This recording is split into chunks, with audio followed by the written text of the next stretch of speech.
Roll the ball, let the games commence. From the sideline to the pitch, feel the suspense. Tactics, passion, the fans in a trance. We're here to discuss, give every team a chance. Strap in tight, let the whistle blow. For every win or loss, we'll let you know. This is the All Sports Podcast, feel the thrill. From every tackle, every shot, we got the skill. In the world of football, we're taking the stage. So plug in your headphones, turn the page.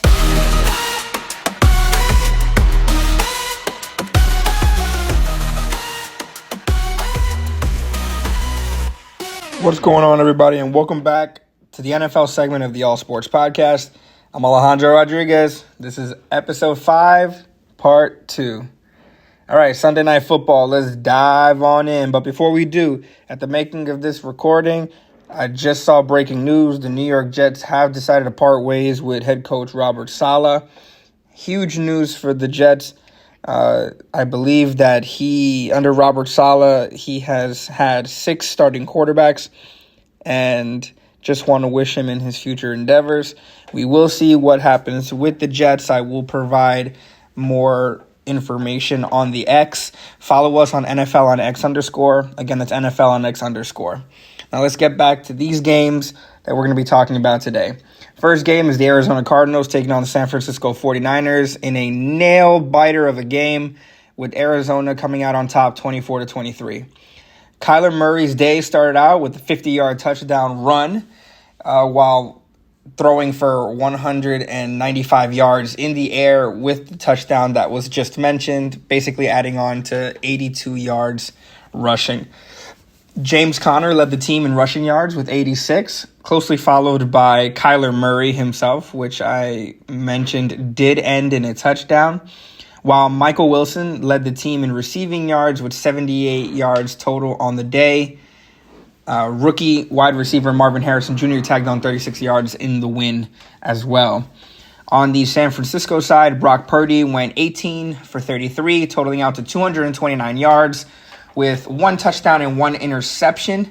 However, they only managed to have 1 offensive touchdown. The other touchdown came off of a blocked field goal return that we will talk about a little bit later on. Jordan Mason led the team with 89 rushing yards, while Brandon Ayuk, returning from his injury, led the team in receiving yards with 147, while tight end George Kittle contributed to 1 touchdown on the day, totaling out to 64 yards. Now, the blocked field goal touchdown that I had mentioned a little bit earlier, it was in the second quarter. I believe it was on 4th and 6. They were going for a field goal attempt. The Cardinals were going for, my apologies.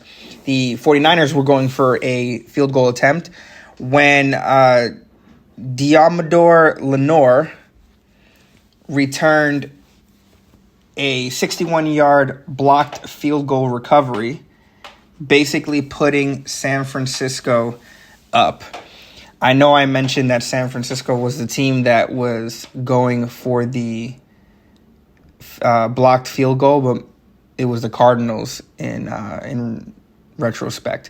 So I do apologize for that mix-up of information. You know, watching this game, another game going legitimately down to the wire, is always great to see, but also disheartening for the team that ends up losing, simply because of the fact, for example, the 49ers lost because of a serious late game fumble, basically in the fourth quarter, that basically sealed the deal for San Fran, because after the fumble recovery by the Cardinals ended up going for a field goal, which put them up 24-23. And with San Fran's basically last couple of plays of the fourth, they threw an interception. So basically by that point, it was almost like GG's in the chat. You know what I mean? Brock Purdy did his thing as usual, even though he did that 1 interception did cost them the game. You know, Brock Purdy's been doing incredibly well as of late, even though the 49ers this year, at the making of this episode, are 2-3 on the season. Both teams were 2-3 with this game, so now they are now tied. I believe the Cardinals host the Dolphins in week 6, and the 49ers are on the road to face the Seahawks in week 6 as well. Watching these two young quarterbacks basically duke it out until the very end is always great to see because, back in the day, watching, the veteran quarterbacks like Brady, the Mannings, Drew Brees, Matt Ryan, when these guys all played each other, it was always highlight football. So watching that same type of highlight football, but now with this new younger generation of quarterback, is definitely a sight for sore eyes because it brings me back to when I used to watch the older generation of quarterbacks play and how their games are incredibly different. Kyler Murray's a run and gun quarterback, just like Lamar Jackson, Tua Tagovailoa, and Michael Vick. Brock Purdy is like a little bit of a hybrid. He's kind of like that really insane mix of Drew Brees with a little bit of, I would say, Eli in regards of, outside position throwing. And watching him do this while at one point he was backing up Jimmy Garoppolo. And Jimmy Garoppolo was under the tutelage of Tom Brady for the majority of his career. So watching Brock Purdy kind of take on those lessons that Jimmy G actually taught him from what he learned from the GOAT, as a lot of people would agree, is always great to watch because now he's translating that into his game now. And I'm incredibly excited to see where both of these young quarterbacks go in their careers. So watching a game like this, literally legitimately going down to the wire, was just great to see. Cardinals fans, what are we thinking? You barely scraped out of this game. It did put you back in the win column, but you're now 2-3. You guys are going to be playing the Dolphins, who have been struggling with these incredibly insane injuries that pretty much the entire NFL has been experiencing. But, the Dolphins have been experiencing a little bit more as of late, especially with the question mark of Tua Tagovailoa's, concussion protocol. How do we feel about how our chances are going into week 6? Let me know in the X, and I would love to hear from you. And 49ers fans, you took an L today, a very disheartening L, because it was down by 1 point. How are we feeling about this turn of events with Brock Purdy, throwing an interception, having that unfortunate fumble, and just watching the team kind of like be dismantled in the last minutes and seconds of the game? How are we feeling? I would like to know because Brock Purdy has statistically been great. And how do we feel about his little minor hiccup that he's had so far? Let me know in the X down below. All right, let's head on to the second game that I will be focusing on for Sunday night football. The Las Vegas Raiders against the Denver Broncos. Max Crosby did return from injury, which is a great thing to see. He basically had a couple of sacks, even though he did mention that his ankle was still a little tender, but it was great to see him back on the field. Gardner Minshew threw for 137 yards with 1 touchdown to Brock Bowers and 2 interceptions before he was replaced by Aiden O'Connell, who threw 94 yards of his own with 1 interception to Pat Surtain. We're going to be talking about Pat Surtain a little bit because he had a monster game on the defensive end. Brock Bowers led the team with 97 receiving yards on the day, which included the 1 touchdown, while Amir Abdullah ran for 1 touchdown and led the team in rushing yards with 42 on the day. Davante Adams was among 5 injured Raiders players who sat out this game, and the Raiders offense may have a harder time breaking out of its funk, especially with the fact that Davante Adams this week made it clear that he'd rather play for another organization. In my opinion, the whole Davante Adams star wide receiver wanting to leave situation has been incredibly difficult for any team. But the fact of someone with Davante Adams' caliber of, career stating that he wants to end up leaving this team because of its, most recent hiccups to start off the year. It's a little, unnerving because Davante Adams is such a great talent outside of all the other talented players.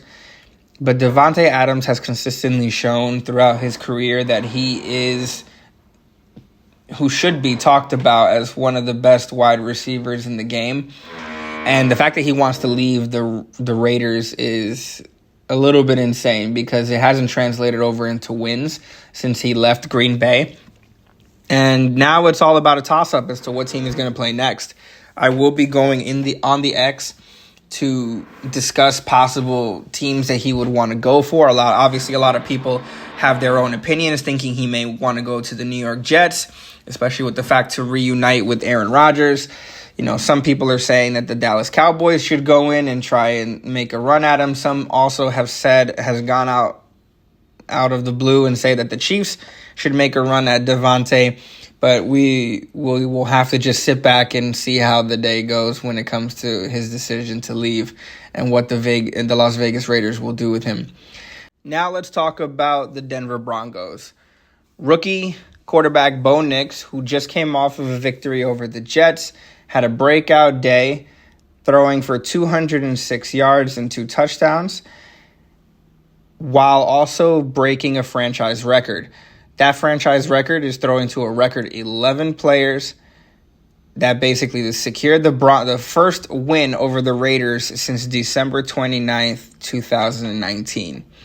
On the defensive end, Pat Surtain II delivered a couple of interceptions against the injury-riddled Las Vegas Raiders. However, Bo Nix did do something that was a franchise record. He did throw to a record 11 players, which was incredibly interesting to watch happen. Now, on the defensive end, Pat Surtain II did have a couple of interceptions against the Las Vegas Raiders. He returned the first interception for a 100-yard touchdown that basically erased an early 10-0 deficit that the Raiders had, with his second interception setting up another touchdown for the Broncos that basically snapped an 8-game losing streak against the Raiders. Now, this game was incredibly interesting because here we are again watching Bo Nix break a record that a lot of people would have felt, if you would have told them that this was a franchise record, would kind of look at you and say, wow, that's very interesting, especially it's coming from a rookie quarterback. Now, again, like I've said in previous episodes, these rookies coming in this year are incredibly talented, and many of them have done already amazing things, and they'll continue to do amazing things as their career progresses. But can we really be surprised at this point? Bronco fans, how do we feel about Bo Nix's, progression throughout the year so far? I know we're only in week 5, and we still have a long way to go. But how do we feel about his progression and how he basically is attacking the game on a week-to-week basis? Let me know down in the X. I would love to hear your thoughts and ideas on how maybe perhaps Bo Nix could improve. Maybe he needs to cut down on certain things and tendencies when he plays. But definitely let me know. And Raiders fans, outside of the great return of Max Crosby, how are we feeling about this whole Davante Adams situation? Adams wanting to leave the team now, even though he has done, I guess you would say, has held his end of the bargain when it comes to playing for the Raiders. How do we feel that? Do you think that maybe Davante Adams is being a little bit premature and wanting to leave?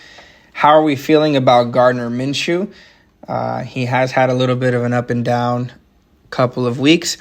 In my opinion, I think he should still be given the benefit of the doubt because what he does do that most quarterbacks have not done for that franchise is run the football as well as throw the football in the air.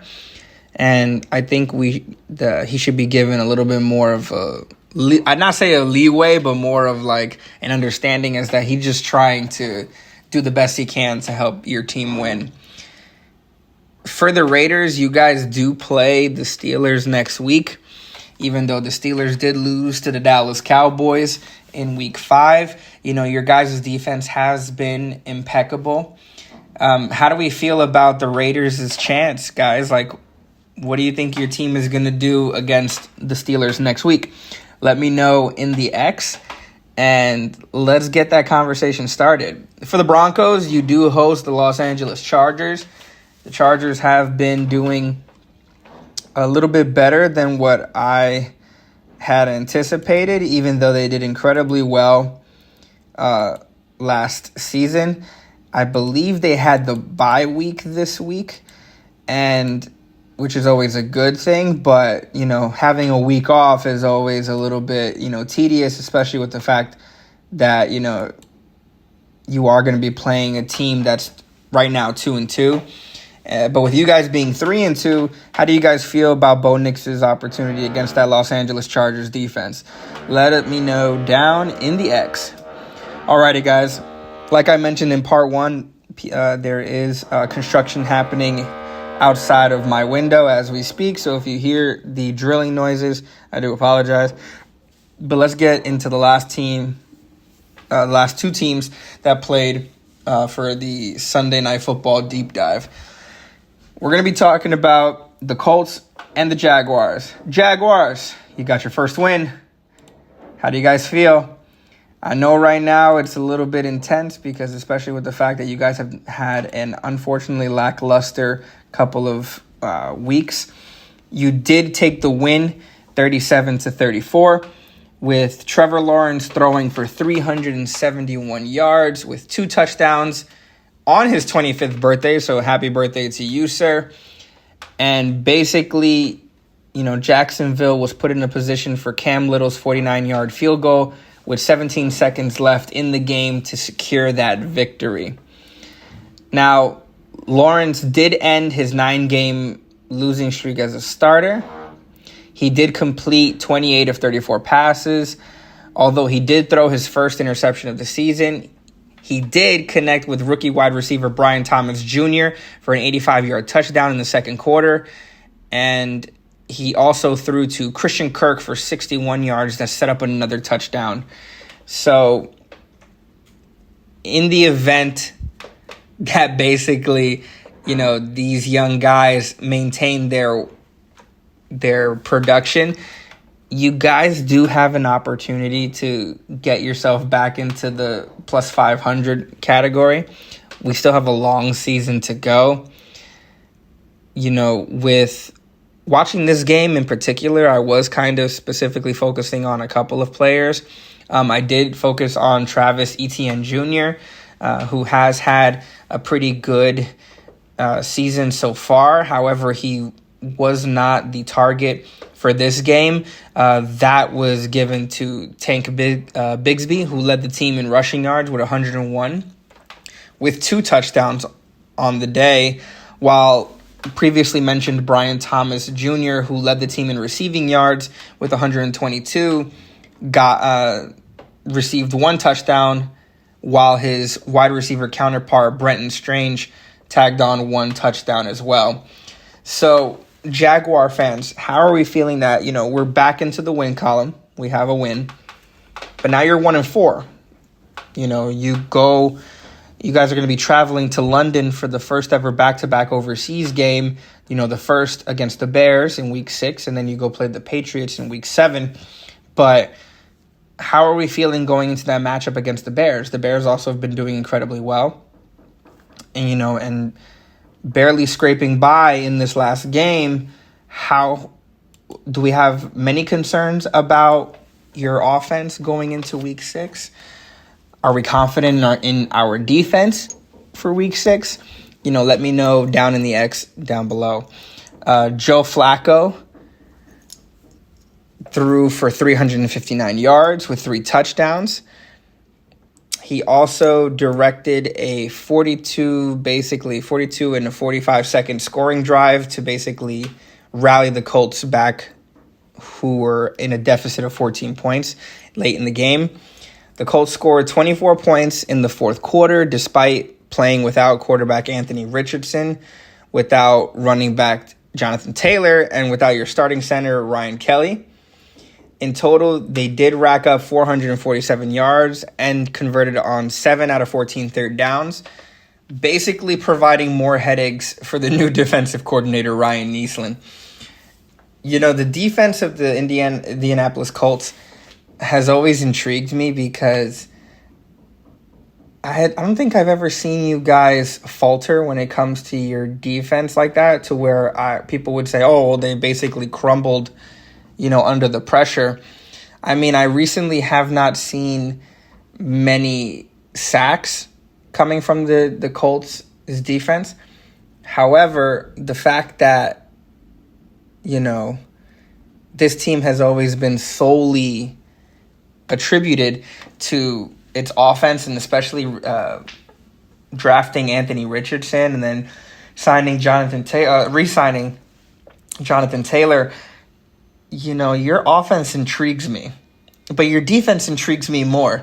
I every time I watch you guys play, I always try to see how is it that you guys doing so incredibly well when it comes to these types of situations, especially with these close games. It's always intriguing to watch, and I'm just going to continue to sit back and enjoy watching you guys play. You guys do play the Titans in week 6, the Titans who were kind of basically on the bounce back, especially with the fact that they have had a little bit of a slow start as well. And I believe, from what I can recall, they do have a 1-3 record.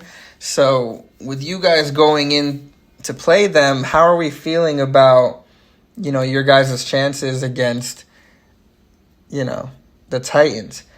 Personally, I think it's going to be a great game to watch. But at the end of the day, football is unpredictable unless you make sure that it's not predictable.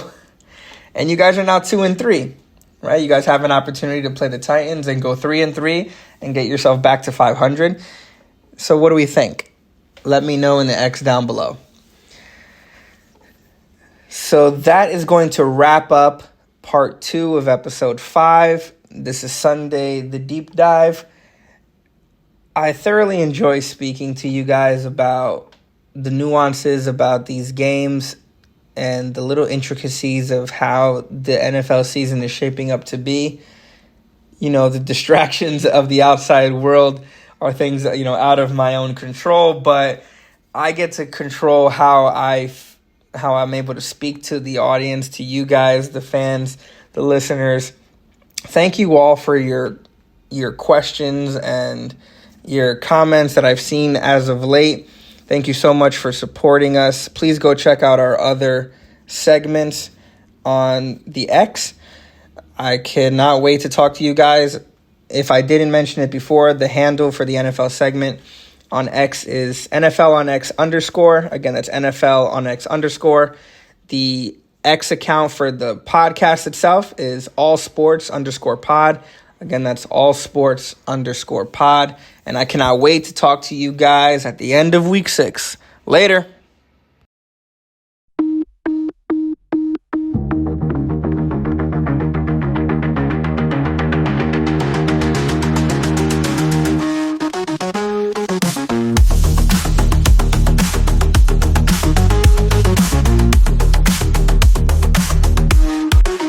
From the fans to the players, we'll cover it